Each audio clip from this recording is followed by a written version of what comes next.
Chers amis, bonsoir. J'ai le plaisir de partager avec vous cette nuit un travail que j'avais élaboré il y a plus de 17 ans. Sincèrement, je l'ai complètement oublié sur mon ordinateur et aujourd'hui, j'ai pris la décision de le partager avec vous parce que c'est une aventure intellectuelle, une modeste aventure intellectuelle dans laquelle je me suis engagé. Et c'était vraiment par hasard que j'avais décidé, il y a plus de 17 ans, d'élaborer donc ce travail sur l'Andalousie et plus précisément sur la région de Valence, ou ce qu'on appelait à l'époque le royaume de Valence. Quelles étaient les circonstances qui m'ont amené à travailler sur ce livre? Eh bien, je cherchais par hasard dans un livre d'un grand professeur mort il y a quelques années, professeur de littérature arabo-andalouse, le docteur Mohamed Ben Chérifa.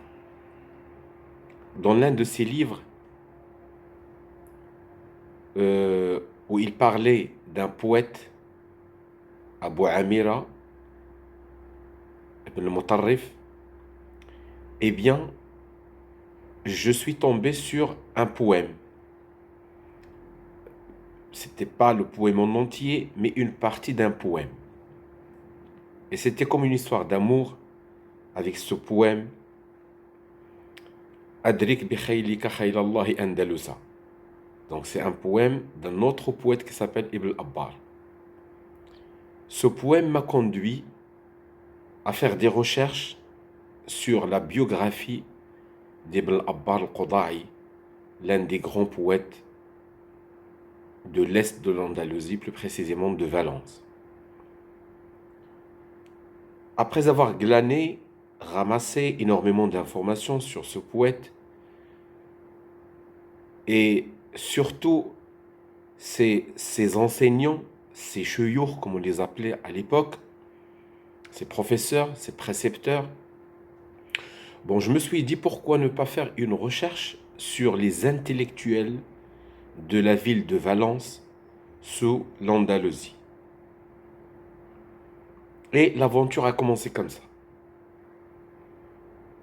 Et en cherchant dans les références de langue française, sincèrement, je n'ai pas trouvé grand-chose. En cherchant par-ci, par-là, dans les bibliothèques, et dans énormément de bibliothèques, sincèrement, j'ai trouvé un livre qui s'intitule « Histoire de l'Espagne musulmane » d'un grand orientaliste français qui s'appelle Évariste Lévé-Provençal. C'est un célèbre intellectuel français, arabisant. Puis par la suite, en cherchant davantage, je suis tombé sur le livre de Reinhard Dosy, un orientaliste néerlandais, spécialiste de l'Andalousie musulmane. Et le livre s'intitule « Histoire des musulmans d'Espagne jusqu'à la conquête de l'Andalousie par les Almoravides » de 711 jusqu'à 1110, bien sûr la date de l'Hégire. Ensuite, et comme j'avais commencé déjà à l'époque à apprendre un peu d'espagnol, donc j'ai essayé de chercher dans certains ouvrages de langue castillane et je suis tombé sur un livre qui s'intitule Poesia Arabigo-Andaluza Brevi Synthesis Historica d'un grand arabisant qui s'appelle Emilio García Gómez. Et comme je n'ai pas vraiment trouvé grand-chose sur les intellectuels de Valence à cette époque, j'avais décidé bien sûr d'étudier. Bien sûr, pour le rappeler, en guise de rappel, cette recherche était purement personnelle. Elle était dictée tout simplement par le plaisir d'apprendre, par la curiosité d'apprendre et surtout pour la passion pour la poésie et pour l'Andalousie. Bien, comme je n'avais trouvé que 2 livres de référence en français, une référence en espagnol, eh bien, j'ai décidé d'étudier des livres arabophones, des livres écrits par des historiographes arabes et des écrivains arabes sur cette période de l'Andalousie. Et l'aventure a continué. Et j'ai essayé de faire au début l'inventaire, de répertorier tous les livres qui traitent de cette période. Et sincèrement, à l'époque, je ne m'estimais pas capable de lire ces livres, puisque vous le savez très très bien, surtout pour les spécialistes, les amis spécialistes de l'histoire, etc. Ces livres classiques, ils s'étendaient sur parfois des milliers de pages. Donc je vais vous en parler tout de suite. Alors parmi les livres que j'avais consultés, et la plupart, c'est-à-dire à 90%, donc je les ai donc parcourus de la première à la dernière page. L'un des livres sur lesquels je me suis basé pour répertorier les intellectuels de Valence était bien entendu un livre qui s'intitule Al-Bayan al-Mughrib fi Akhbar al-Andalusi wal-Maghrib, écrit par un grand écrivain originaire de Marrakech qui s'appelle Ibn Udari. Et bien sûr, les historiens et les spécialistes de l'histoire le connaissent très très bien. Après avoir glané les informations sur toutes les personnalités de Valence, je suis passé à un second ouvrage que j'ai acheté même. Donc il comptait dans 4 tomes. Il s'intitule Al-Dhakhira fi Mahassin Ahl Jazira, d'un grand historiographe qui s'appelle Ibn Bassam Chantarini de Santarém, une région qui s'appelle Santarém. Et les personnalités de Valence, dont j'avais fait donc les traductions, s'étalent sur le second, mais surtout sur le troisième volume, des 4 volumes de ce livre volumineux. Ensuite, j'ai consulté, c'est-à-dire du premier au 8e tome, un livre très très intéressant que tous les spécialistes de littérature arabo-andalouse connaissent, c'est Nafh al-Tib Lil-Maqarri, Tilimsani. Puis un autre ouvrage du même auteur, Azhar al-Riyad fi Akhbari Ayyad. Ayyad, bien sûr, Qadi Ayyad. Bien. Un autre livre sur lequel je me suis basé pour glaner les informations sur les intellectuels de Valence à cette époque, c'était Matmah al-Anfus wa Masrah al-Ta'annus fi Mulahi Ahli al-Andalus. Donc le livre est d'un grand écrivain très connu qui s'appelle Al-Fath ibn Khaqan, connu surtout pour son livre Qala'id al-Iqyan. Après ces livres, j'ai cherché encore et encore. Je suis tombé sur un livre qui s'intitule As-Sila, Kitab As-Sila, d'un écrivain andalou qui s'appelle Ibn Bashkwal. Et un autre livre qui constitue souvent une suite de celui-ci, c'est At-Takmila li Kitab As-Sila, du grand poète, bien sûr, qui m'a d'ailleurs amené à faire cette recherche, c'est Ibn Abbar al-Qudai.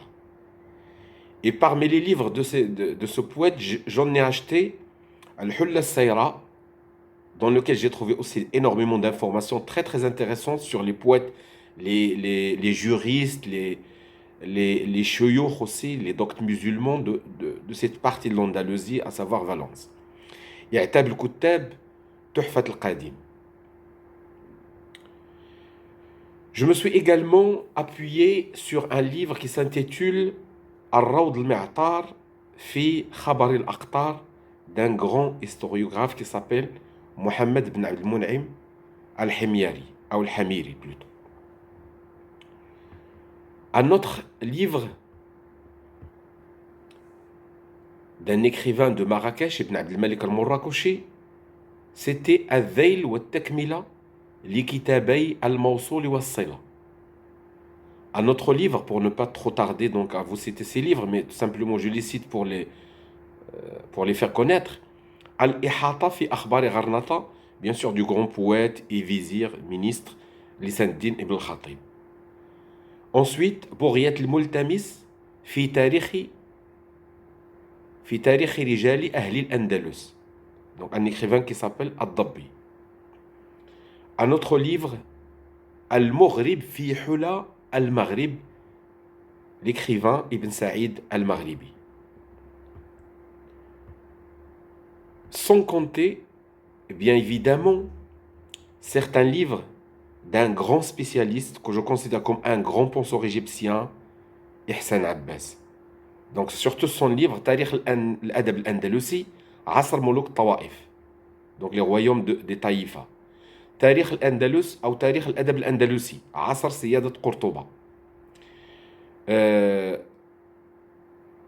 Et finalement, je vais finir par ces livres de l'écrivain marocain et du grand penseur marocain, du docteur Mohamed Ben Shrifa, Abu al-Mutarraf Ahmed Ben Amir al-Makhzoumi, Ibn Labal Sharishi, Ibn Maghawir Shatibi, Ibn Hariq al-Balansi, et finalement Abu Bahr al-Tujibi.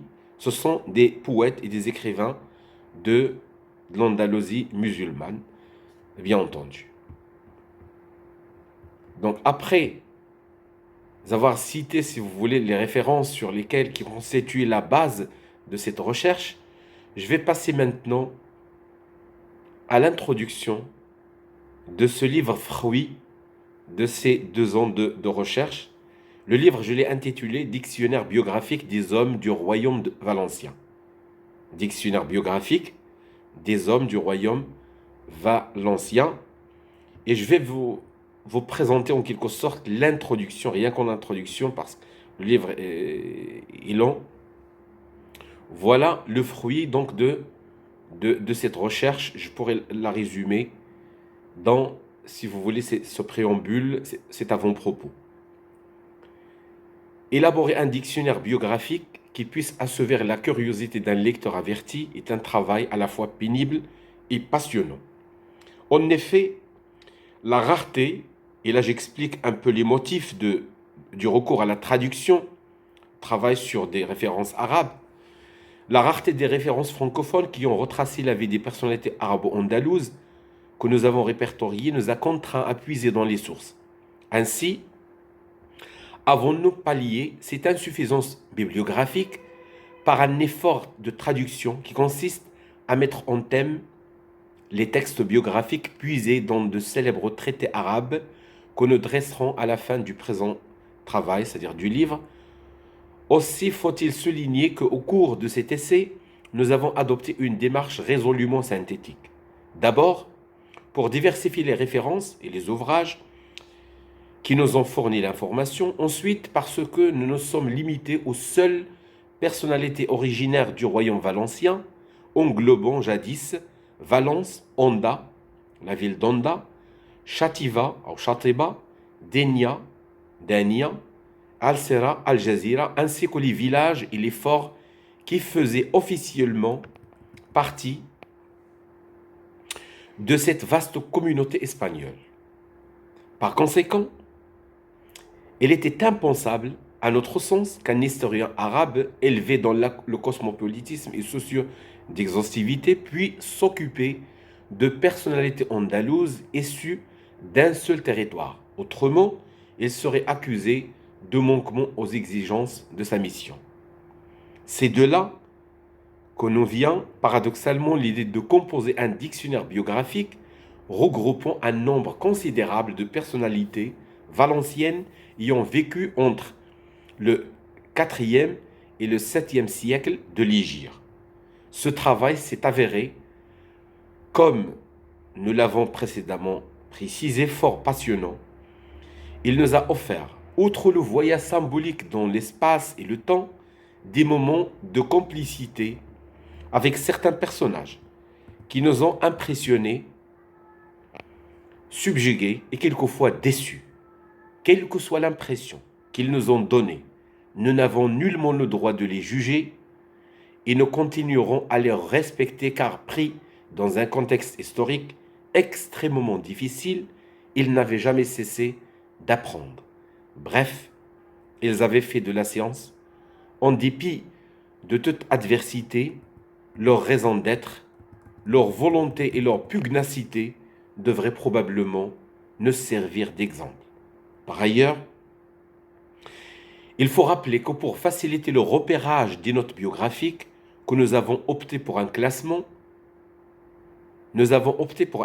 par prénom. Ce choix, aussi naïf qu'il puisse paraître, est dû à la pluralité déroutante des noms et des surnoms attribués parfois à la même personne. En outre, la ressemblance des patronymes de maintes personnalités risquerait d'induire en erreur notre cher lecteur, d'où la nécessité d'une taxinomie par prénom suivant l'ordre alphabétique. En somme, les lecteurs désireux de consulter les textes arabes qui en auraient en amont notre travail trouveront à la fin du présent essai toutes les références bibliographiques nécessaires. Alors, je vais présenter un peu le cadre historique de l'histoire musulmane et je me contenterai, comme je vous ai promis, de l'introduction parce que le livre est vraiment très long. L'étude de la civilisation arabo-andalouse ne peut nullement se faire sans évoquer le climat politique qui avait imprégné Al-Andalus depuis le début du 8e siècle jusqu'à la reconquête de la péninsule ibérique par les chrétiens. Dans nos jours, personne ne peut méconnaître l'impact des faits politiques, aussi petits soient-ils, sur tous les niveaux de la vie. Partant de ce constat, nous nous permettrons humblement de dresser dans les quelques paragraphes suivants un aperçu chronologique des événements politiques saillants qui avaient marqué l'Andalousie médiévale et ce dans le but de cerner le contexte global dans lequel s'inscrit le travail que nous entreprenons. Origine de la défaite.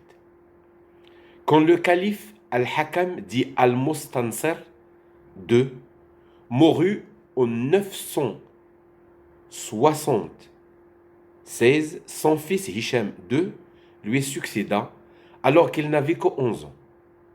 Sentant leurs intérêts menacés, certains dignitaires de l'entourage califal voulurent introniser un autre frère beaucoup moins âgé pour que le conseil de régence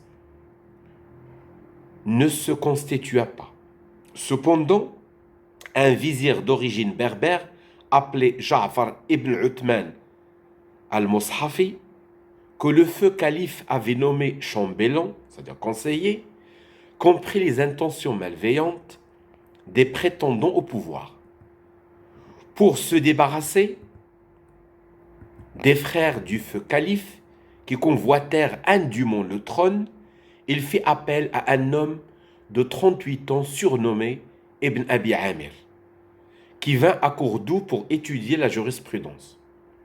Cet étranger, nommé secrétaire particulier du sultan, finit par consolider machiavéliquement sa position au sein du palais.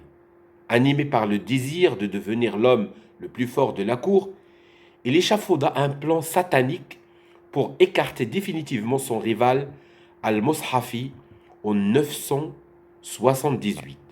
Il nomma au poste de chambellan un commandant de l'armée appelé Ghalib, dont il épousa la fille. Maintenant, la période qu'on appelle dans l'histoire de l'Andalousie musulmane la dictature amiride, dictaturia al-Amiria. Durant les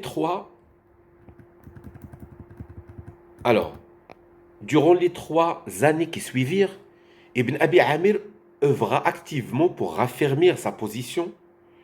Il fit assassiner pour y parvenir les Mu'tazilites, bien sûr, ennemi juré des théologiens orthodoxes. Parce que le Mu'tazile, c'est un peu les rationalistes de la tradition arabe.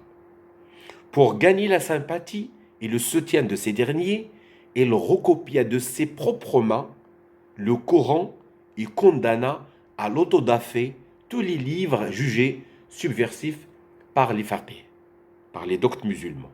Pour isoler le calife Hicham II de ses sujets et le neutraliser, il l'encouragea à s'adonner exagérément au plaisir de la vie. En 981, elle décida de transférer l'administration de l'ancien palais de Cordoue à un autre qu'elle s'était construit et qu'il avait baptisé Al-Madina al-Zahira. Ainsi, le calife, confiné dans l'enceinte du palais et tenu à l'écart de tout ce qui se passait dans la société andalouse, devint-il impuissant. La même année, un conflit acharné opposa Ibn Abi Amir et son beau-père Ghalib. Ce dernier, c'était Ghalib, déterminé à écraser son gendre, demanda l'aide des princes du Nord. L'ayant vite appris, Ibn Abi Amir, fort fâché, en colère, courroucé, ordonna à un autre commandant berbère établi en Afrique de venir en Andalousie avec son armée pour le soutenir. Ghalib fut battu, puis tué, sauvagement tué, et de retour à Cordoue, Ibn Abi Amir s'attribua le titre d'Al-Mansour. Eh bien, le titre que vous connaissez probablement dans l'histoire de l'Andalousie musulmane. Ainsi, la période qui s'étendit de 981 à 1008, date de la mort du fils d'Al-Mansour, pourrait être qualifiée de la dictature amélide. Le règne d'Al-Mansour avait connu, par ailleurs, une activité militaire très intense en dépit des piètres résultats. Durant cette période, l'Andalousie s'était dotée d'une force militaire quasi imbattable. Quand Abd al-Malik, fils d'Al-Mansour, succéda à son père en 1002, bien sûr toujours la date de l'hégire, elle réussit aisément, facilement à obtenir du calife Hicham II toutes les prérogatives dont jouissait pleinement son prédécesseur. Il mourut 6 ans plus tard dans des circonstances mystérieuses et énigmatiques. Le déclin de l'État, la déchéance. Les années qui s'étalèrent de 1008, toujours de l'hégire, à 1031, furent des plus sinistres dans toute l'histoire d'Al-Andalus. Je préfère utiliser Al-Andalus, l'Andalousie, parce que cette appellation, donc, je n'aime pas trop tarder sur les motifs qui me poussent bien sûr à le dire ainsi, puisque énormément d'écrivains et d'arabisants, de spécialistes d'Andalousie préfèrent utiliser bien sûr Al-Andalus, comme par exemple l'orientaliste Reinhard Dozy et aussi Lévi Provençal. C'est pourquoi je conserve cette appellation. Alors, durant cette période, l'Andalousie perdit ses exploits et sa splendeur et se jeta dans une odieuse guerre intestine, une guerre civile. Le pouvoir central faiblit et l'anarchie sévit partout. De nombreux prétendants, soutenus par leurs alliés, tentèrent vainement de sauver l'unité andalouse, mais les complots et les conspirations se multiplièrent, ramenant à l'échec toute tentative de sauvetage. Dans ce contexte d'instabilité politique, Hicham II fut contraint à abdiquer, à céder donc le trône en 1009, toujours de l'hégire. Une année plus tard, il se fit de rechef, intronisé, puis il fut encore déposé pour laisser régner une famille semi-berbère appelée les Hammoudides, ou Dawla al-Hammoudiya. Cette mascarade politique s'acheva en 1031 lorsque le Conseil des dignitaires réunis à Cordoue prit la décision d'annuler le califat et de former un conseil d'État. Moubarak, le frère d'Al-Mudaffar, était à l'origine de ces tristes tournures que les événements avaient prises pour l'Andalousie. En effet, il avait attisé le courroux, la colère des Courdouans, en convainquant le calife de le nommer prince héritier. Cependant, le gouverneur Améride n'avait pas su maintenir la confiance de son armée, car peu après, une faction berbère s'empara du pouvoir au nom d'un candidat omeyyade. Cette usurpation, cette manière de voler le trône, le règne, ne dura point longtemps. Un autre, ou plutôt une autre faction slave, tenta également de prendre le pouvoir, mais en vain. En 1031, les factions d'origine arabe, berbère ou slave, qui prétendirent alternativement, à tour de rôle, au pouvoir, meublèrent le paysage politique andalou, donc un paysage agité, marqué alors par le morcellement que les historiens désignèrent sous le nom de royaume des Taïfas, ou Moulouk Tawaif. Les royaumes des Taïfas, de 1009 à 1091. Depuis 1009, l'unité andalouse était sujette à l'effritement, à la dislocation. Le recul du pouvoir central propulsa l'Espagne musulmane dans un état chaotique qui préfigure de nombreux rebondissements. Ceux-ci laissèrent émerger, ça et là, une trentaine d'entités politiques autonomes, gouvernées par des roitelets, par des petits rois impuissants. Ces principautés se livrèrent, pour des raisons quelquefois futiles, bataille et complotèrent haineusement les unes contre les autres. Ces entités se répartirent géographiquement comme suit. Alors, les Berbères investirent la côte du sud du Guadalquivir à Oued el-Kabir jusqu'à Grenade, Gharnata et sa côte. Les Hamoudides, les Hamoudioun, lignée prestigieuse qui régnait à Malaga, en font partie. Les Érides de l'Alzíria, maîtres de Grenade, étaient plus forts qu'eux. Les Slaves, eux, peuplèrent, après la chute du pouvoir central, l'Est, en régnant sur les villes côtières telles que Almeria, Valence, Tortosa, mais ils ne purent fonder, à l'instar des Berbères, des lignées capables de se maintenir longtemps au pouvoir. L'une des plus fortes et des plus importantes lignées de cette époque des Taïfas était la dynastie Abbadide, ou Dawla al-Abbadiyya, bien sûr à Séville, dont le fondateur Mohammed ibn Abbad avait régné en maître sur Séville de 1013 à 1042. Son fils Al-Mu'tamid et son petit-fils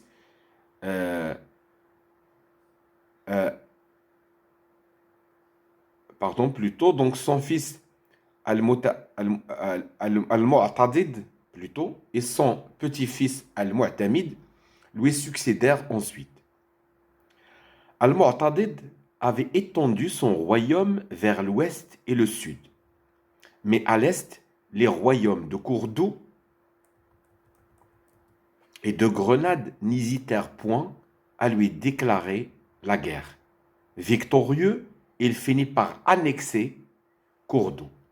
En dépit du climat politique tendu, la littérature fut prospère et les poètes habitués des cours trouvaient auprès des rois la prévenance, l'attention la plus encourageante. À Cordoue, suite à la disparition des Amérides, les conflits pour la prise de pouvoir s'intensifièrent. Abu al-Hazm ibn Jawhar, qui annula le califat en 1031, s'y imposa. Son fils et son petit-fils lui succédèrent après son décès. Les historiens parlèrent de la dynastie de Banu Jawhar, ou Dawlat Banu Jawhar, qui avait annexé Cordoue au territoire sévillan, qui furent à leur tour annexés à Tolède, à Tolaïtela. Les princes chrétiens saisirent l'occasion pour raffermir, pour consolider leur pouvoir. Par conséquent, au lieu de verser à l'accoutumée le tribut, le jizya, le tribut annuel au calife, ils contraignirent les rois des taïfas devenus faibles à en donner. Ainsi, Alphonse III de Léon et Castille, 1065-1119, s'arrachait-il le fameux impôt du royaume sévillan. Comme Tolède était la plus faible principauté au nord, elle tomba facilement aux mains d'Alphonse en 1085. Cette chute, qui marqua la première étape décisive de la reconquête d'Al-Andalus, détermina Al-Mu'tamid, roi de Séville, à demander de l'aide au prince des musulmans, Youssouf ibn Tashfin, chef de la dynastie almoravide au nord de l'Afrique. Ce dernier, Youssouf ibn Tashfin, répondit à l'appel et avança sur l'Andalousie à la tête d'une grande armée, qui mit en déroute en 1086 de l'Hégire toujours, c'est-à-dire la fin du XIe siècle de l'Hégire, à Zallaqa, près de Badajoz, l'armée castillane d'Alphonse. À peine fut-il revenu en Afrique que les guerres de reconquête reprirent rageusement. Ibn Tashfin fut encore rappelé à la rescousse de l'islam dans la péninsule ibérique. 2 ans plus tard, il passa le détroit, mais malgré les efforts qu'il eut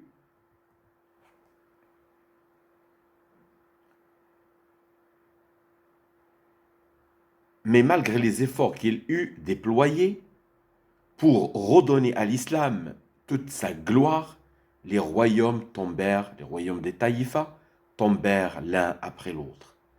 En 1091, le chef almoravide prit Cordoue.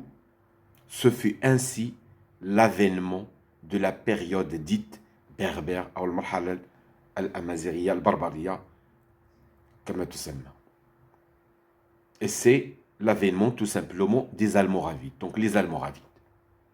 Après la chute de Tolède, Tolaïtela, en 1085, l'État almoravide connut une grande expansion. Il s'étendait jusqu'au fleuve Sénégal au sud. Il comprenait le Maroc, la Mauritanie et l'Algérie. Les Almoravides, issus d'une tribu du groupe berbère Sanhaja, étaient les chameliers qui nomadisaient au Xe et au début du XIe siècle entre le sud marocain et les rives du Sénégal, proches des Touaregs. Ils portaient du litem, d'accord, le voile, d'où leur nom al-Mulattamoun, ou les voilés comme on les appelle dans l'histoire. Leur histoire avait commencé lorsqu'un groupe de dignitaires de la tribu Sanhaja se rendit en 1035 à la Mecque pour le pèlerinage guidé par leur chef Yahya ibn Ibrahim. De retour chez eux, ils relayèrent à Kairouan, où ils écoutèrent un juriste théologien nommé Abu Imran al-Fassi. Se rendant compte de la flagrante ignorance de ses invités quant aux affaires religieuses, ce dernier, Abu Imran al-Fassi, convainquit son fervent disciple, son élève, Abdullah ibn Yassin al-Jazouli, d'accompagner ses pèlerins chez eux pour les éclairer, pour leur apprendre les sciences religieuses. C'était en 1039. Néanmoins, l'enseignement d'Ibn Yassin ne plut point à Yahya ibn Ibrahim, qui prônait un islam excessivement rigoriste. Mutashaddid. Il se retira alors avec un groupe d'étudiants en théologie dans un ribat, un fortin, installé sur une île entourée ou proche de la côte mauritanienne. À l'écart du monde, les hommes du ribat, le Mulattamoun, prirent le nom d'Omorabitoun, dont on forgeait plus tard les Almoravides, qui a donné naissance à ce mot, à cette appellation Almorabitoun, les Almoravides. En 1055, l'armée almoravide, sous la conduite de Yahya ibn Omar al-Lamtouni, investit Sijil Massa, entama ainsi une phase d'expansion militaire. Après la mort de Yahya, Abdullah ibn Yassin désigna son frère Abu Bakr ibn Omar comme commandant, poste qu'il conserva jusqu'à sa mort en 1087. Son cousin, Yusuf ibn Tashfin, preux chevalier, lui succéda à la tête de l'armée. Il étendit son pouvoir sur le nord et fit de Marrakech sa capitale administrative. Les Almoravides en Espagne, Yusuf ibn Tashfin, 1090-1106, Ali ibn Yusuf, 1106-1143, Tashfin ibn Ali, 1143-1145.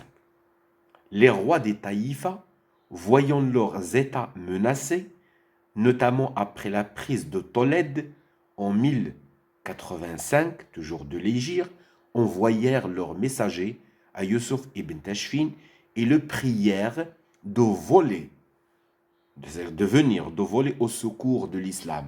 Cependant, les princes andalous, sans excepter Mu'tamid et le Mutawakkil, avaient peu de sympathie pour le chef des rudes fanatiques, guerriers de Sahara. Ils voyaient en lui un rival dangereux plutôt qu'un auxiliaire.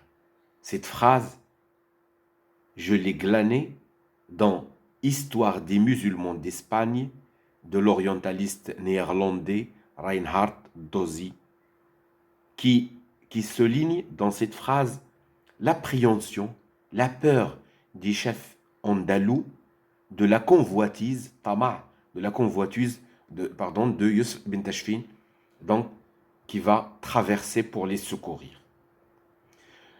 Mais au fur et à mesure que le danger chrétien poignait à l'horizon, les princes andalous se déterminèrent, malgré les soupçons qu'ils nourrissaient quant aux intentions inexprimées du roi almoravide, de le faire parvenir pour combattre les Castillans.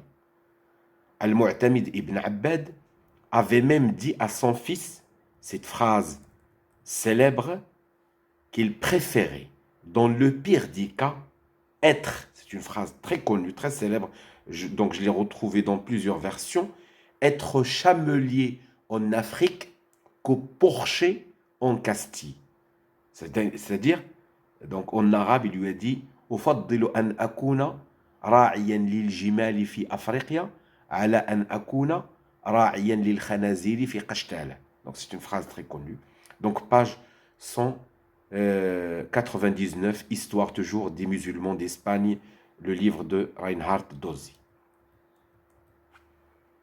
Quand Yusuf ibn Tashfin arriva en Andalousie, où il fut accueilli chaleureusement, en pompe, les princes andalous, craignant pour leurs États, mirent des conditions à son retour en Afrique. Il les accepta sous condition de conserver Algésiras comme base militaire. Les princes, probablement rassurés, se plièrent à sa volonté. Le 22 octobre 1086, les Almoravides affrontèrent les Castillans dans un endroit près de Badajoz que les premiers appelaient Zellaqa et les seconds Sacrajas. Les chrétiens, ils appellent l'endroit où la bataille Zellaqa a eu lieu Sacrajas, alors que les musulmans, les Almoravides, l'appellent Zellaqa. La victoire des musulmans fut éclatante. Donc c'était une victoire nette. Cependant, cet exploit n'était que le début, car malgré la défaite cuisante d'Alphonse, ce dernier continuait de régner sur la bande côtière allant de Valence, bien sûr, à l'est, jusqu'à Lorca. En outre, les rivalités et les dissensions entre les différentes principautés affaiblirent davantage les musulmans. De nouveau, les princes andalous, farouchement menacés par les Castillans, firent appel donc à Youssouf ibn Tashfin. En 1090, ce dernier passa encore une fois le détroit de Gibraltar et relaya à Algésiras, il s'arrêta donc à Algésiras, avant d'avancer sur le fort d'Alledo, donc un fort Qalat Alledo, et l'armée almoravide avait assiégé pendant longtemps. Quand Alphonse détruisit le fort, Youssef ibn Tashfin se retira à Lorca pour méditer, voilà, le sort de l'Andalousie en proie à la convoitise de ceux qu'il appelait les mécréants. Il se résolut, Youssef ibn Tashfin, enfin à unifier les musulmans sous la bannière almoravide. Après la prise pacifique de Grenade en 1090, il avança sur Cordoue et imposa un terrible siège à Séville. Le prince sévillan, Al-Mu'tamid, se rendit sans coup férir, c'est-à-dire sans combattre, donc ils seront istaslim. Il fut exilé avec sa famille à Armet, donc un village qui se trouve à peu près à 32 km de Marrakech, où il fut emprisonné jusqu'à sa mort. La prise de Badajoz en 1094, de Saragosse en 1110 et de Valence en 1102 confirma l'hégémonie, la suprématie almoravide sur l'Espagne musulmane, bien que Tolède resta aux mains des Castillans. La conquête de Valence, après la mort de Rodrigue Diaz de Bibar, appelé communément le Cid Campeador, Sayyid al-Cambetor, donc dans les livres arabes, le Cid Campeador, bien sûr, c'est un personnage dont on a fait des histoires et des histoires, que ce soit aussi dans le théâtre, le Cid, raconté par Corneille, donc c'est le personnage dont il s'agit ici. Marqua le triomphe d'Ibn Tashfin sur Alphonse. Toutefois, la domination almoravide ne dura pas longtemps. Le faste, le luxe et la richesse d'Al-Andalus corrompirent les généraux de l'armée, qui s'adonnèrent démesurément à la débauche et au plaisir de la vie. En 1118, Saragosse fut prise par Alphonse Ier d'Aragon, qui lança une terrible campagne militaire contre les territoires musulmans. Les mouvements de protestation s'élevèrent contre les Almoravides qui ne pouvaient plus défendre Al-Andalus contre les assauts, contre les attaques des rois chrétiens. En 1145, la domination almoravide sur l'Andalousie prit fin. Les troubles politiques et le chaos imprégnèrent de nouveau la vie dans la péninsule ibérique jusqu'à ce que les Almohades intervinrent en 1145 pour rétablir la situation.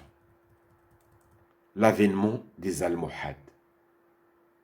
Ces montagnards issus de la tribu berbère dite Masmouda étaient le pur produit d'un mouvement religieux dont le fondateur fut le Mahdi ibn Tobrat. Ce dernier partit à Cordoue pour l'étude de la jurisprudence. Ensuite, il se dirigea à la Mecque pour le pèlerinage et se rendit en Irak où il apprit la philosophie islamique dans le sillage de la doctrine ash'arite. De retour au Maghreb, il tenta de livrer un enseignement religieux basé sur l'idée de la réforme des mœurs. Il fit la connaissance d'un jeune homme appelé Abdelmoumen ibn Ali al-Goumi, en histoire, qui l'accompagnait dans ses déplacements à Marrakech et devint son disciple son élève. Les deux hommes, contrariés par les Almoravides, se retirèrent dans un petit village du mont Atlas appelé Tinmel, où ils se préparèrent à combattre les Almoravides. En 1121, le maître almohade, profitant de la naïveté des montagnards, prétendit être le Messie, Al-Mahdi al-Muntadhar, le Messie tant attendu. Enfin rhéteur, parce qu'il parlait très éloquemment, il réussit à se faire des partisans parmi la population locale. Beaucoup de sympathisants se rallièrent à sa prédication et en 1130, il mourut lors d'une bataille contre les Almoravides. Abd-el-Moumen ibn Ali, dit Al-Goumi, devint alors son successeur. Il conquit les régions montagnardes avant de s'emparer de Marrakech en 1148. Il étendit ensuite son empire à l'est jusqu'aux confins de la Libye et au nord jusqu'aux frontières andalouses. L'Espagne, sous le règne almohade, Abd-el-Moumen ibn Ali, Abu Yusuf Yaqub al-Mansour, Mohammed al-Nasser, Abu Yaqub Yusuf II. Suite à la disparition de la dynastie almoravide, en 1148, l'Espagne musulmane fut plongée dans l'anarchie la plus insoutenable. Abd-el-Moumen ibn Ali, qui parvint à soumettre la Tunisie et Tripoli, la Libye, préparait une campagne militaire pour investir la péninsule ibérique, mais la mort le surprit. Son fils Abu Yaqub tenta de concrétiser le rêve de son père en étendant la domination almohade sur l'Andalousie. En dépit de la résistance farouche des Banu Mardanish, le souverain almohade réussit héroïquement à s'imposer sur la majorité du territoire andalou. Lors du siège du fort de Santarém en 1184, Abu Yaqub Yusuf, grièvement atteint, blessé, succomba à ses blessures. Son fils, Mohammed al-Nasser, se donna pour mission première la reconquête de Bougie, Bijaya, dernier bastion almoravide. Le nouveau calife almohade put en peu de temps asseoir la stabilité politique en Andalousie après une série de victoires sur les chrétiens, notamment à Al-Arcos, dit Al-Arak en arabe.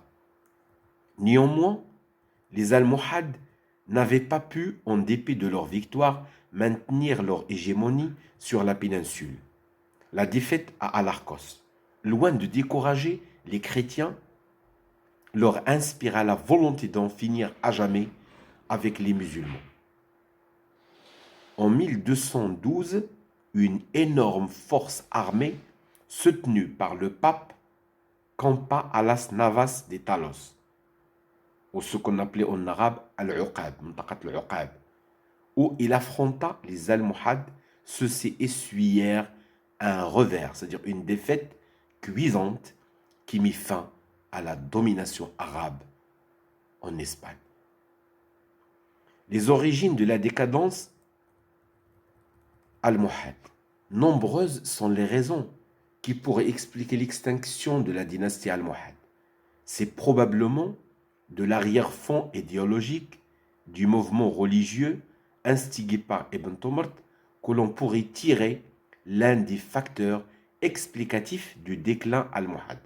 Bien que ce maître spirituel eût longtemps vécu sous les Almoravides, fanatiquement attachés au rite malikite, et pour qui la charia signifiait la parfaite connaissance de la loi coranique telle qu'elle est appliquée par l'autorité en place.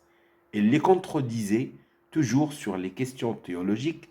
Il affirmait que le faqih devait être habilité à déduire les jugements relatifs à l'application de la loi à partir de textes juridiques primaires, c'est-à-dire à partir du Coran, du hadith et de l'unanimité des docteurs musulmans. En prétendant être le Messie, le Mahdi al-Muntadhar, à la mission salvatrice, Ibn Tomrt comptait gagner la sympathie des Berbères pour qui le culte des saints et des marabouts était presque un devoir religieux. Si les Almohades étaient contraints à un moment donné à faire des concessions pour s'attirer l'affection des juristes théologiens, c'était parce qu'ils s'étaient discrédités aux yeux du bas peuple. En déracinant l'aristocratie du pouvoir, les Almoravides, eux, avaient eu le soutien inconditionnel des théologiens malikites. En revanche, les Almohades qui tentèrent de rétablir cette aristocratie perdirent la confiance du peuple. L'image du Messie vénéré qu'Ibn Tomrt avait donnée en Afrique ne séduisit point les Andalous. En fait, les gouverneurs almohades observèrent très rarement les préceptes de leurs précurseurs. Ce fut probablement l'une des raisons fondamentales de l'extinction de leur dynastie. Par ailleurs, quand le souverain almohade mourut en 1223, il ne laissa pas de successeur. Ainsi, les conflits éclatèrent-ils au sein de la famille califale. Par conséquent, ces dissensions, le fawda, fit précipiter la prise de Cordoue en 1236 et de Séville en 1248 par Ferdinand III. En 20 ans, les chrétiens reconquirent toute l'Andalousie, hormis Grenade qui résista encore pendant 2 siècles et demi. Le royaume de Grenade. Mohammed ibn Yusuf ibn Nasr, surnommé Ibn al-Ahmar, fut le fondateur de la dynastie nasride. En 1231, il fonda à Jayen, un émirat. Mais lorsque la ville tomba sous la domination de Ferdinand, il se replia au sud et fit de Grenade sa capitale en 1235. À peine se fut-il installé à Grenade qu'il se rendit compte de l'impossibilité de tenir longtemps face à un ennemi fort, farouche. Alors, il eut l'idée ingénieuse, intelligente, de reconnaître l'autorité du roi chrétien pour que celui-ci le protégeât. Comment Grenade avait-elle pu tenir longtemps? Et c'est une question que les historiens avaient longtemps posée. Le petit royaume de Grenade réussit mystérieusement à résister durant 2 siècles et demi, donc après la chute de l'Andalousie. Pour Youssef Eid, professeur libanais spécialiste de la littérature andalouse, 3 explications plausibles donc pourraient élucider ce mystère. Alors pour ce professeur libanais, premièrement, il dit que Mohammed Ier, le prince de Grenade, avait manifesté à Ferdinand et à son fils une loyauté, une fidélité indéfectible et qu'il lui avait promis soumission, ce qui lui valut d'être traité dignement. Deuxièmement, la situation géographique de Grenade, construite sur un massif montagneux relativement haut, la rendait difficilement accessible et donc presque imprenable. Troisièmement, les rois chrétiens jugeaient dispendieuse, c'est-à-dire chère, une éventuelle campagne menée contre un prince isolé qui ne représenterait nul danger pour eux. Dans les 2 siècles et demi, Grenade put conserver son autonomie politique. Durant la seconde moitié du XIVe siècle, la vie dans le royaume grenadin fut fastueuse, l'agriculture abondante, le commerce florissant et l'artisanat prospère. Cependant,